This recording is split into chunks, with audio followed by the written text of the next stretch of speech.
Баршаңызға сәлем достар, сіздермен Жанат. Бүгін мен сіздерге ең дәмді әрі керемет болып шығатын чак-чактың рецептісімен бөлісетін боламын. Татар елінің ұлттық тәтті тағамдарының бірі болып саналатын, ең оңай жасалатын керемет дәмді тағам. Міндетті түрде осы рецептпен жасап көріңіздер, сіздерге ұнайды деген сенімдемін. Және видеоны өткізбей соңына дейін қарап, менің каналыма тіркеліп, жанында тұрған қоңырау белгісін басуды ұмытпаңыздар.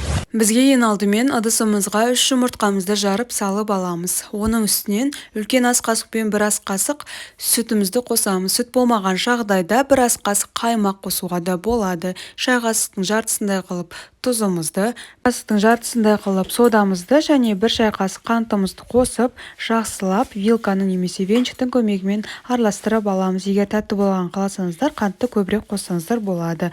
Енді жақсылап араластырып алғаннан кейін 350 грамм ұнымызды қосып, жақсылап араластырып аламыз. Енді кезекте қамыр илейтін боламыз. Қатты да емес, средний болу керек. Орысша айтқанда эластичный қамыр жаңағы бізде пайда болғанша жақсылап қасықтың көмегімен араластырып, одан кейін осылай бәрі бірігіп қалыңдай бастаған кезде қолдың көмегімен қамыр илейтін боламыз. Қамырымыз иленіп шыққаннан кейін 10-15 минутқа бетін салфанмен жауып, бөлек тындырып қоятын боламыз.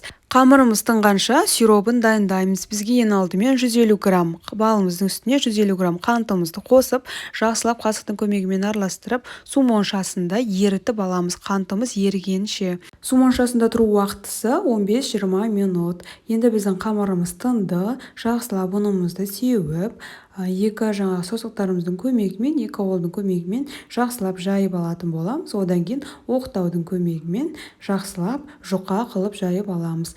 Біздің жұқалығымыз жаңа мантыменен пельмен түйген кезде қандай қалыңдықта болады, тура сондай қалыңдықта қылып тұрып, жаңағы біз қамырымызды жұқа қылып жайып алатын боламыз. Жұқа қылып жайып алғаннан кейін оқтаудың көмегімен жинап аласыздар да, видеодағыдай манты пельмен түйгендегідей қылып жинаймыз да, оны осылайынан бөлетін боламыз.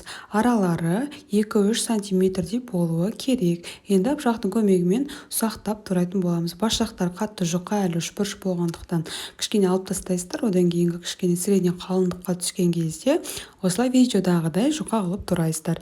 Енді кезекте біздің қатты қызып тұрған майымызға біздің осы дайын болған қамырымызды салып, араластыру арқылы жақсылап қуырып алатын боламыз. Міндетті түрде араластырып тұрыңыздар, әйтпесе біздің қамырларымыз бір шеті ақ, бір шеті сары болып қалады. Енді біздің чак-чагымызда салатын ыдысымызды жақсылап, чак-чагымыздың жаңа үстіне қойғаннан кейін жақсы алынатындай қылып, сары маймен жақсылап майлап алатын боламыз. Біздің қуырылған чак-чагымыздың үстіне дайын болған сиропымызды ыстықтай қылып құямыз. Міндетті түрде сироп ыстық болуы керек. Сонда ғана біздің чак-чактарымыз бірігетін болады. Енді бірден қасықтың көмегімен араластырып алатын боламыз.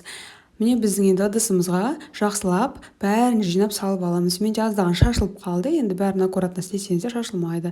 Міне енді қолымызды суық суға майлап, сулап аламыз да, оның үстіне басып холодильникке 1-2 сағатқа қойып қоямыз. Міне біздің чак-чактарымыз дайын болып шықты. Сіздермен бірге болған Жанат. Менің каналыма тіркеліп, жанында тұрған қоңырау белгісін басуды ұмытпаңыздар.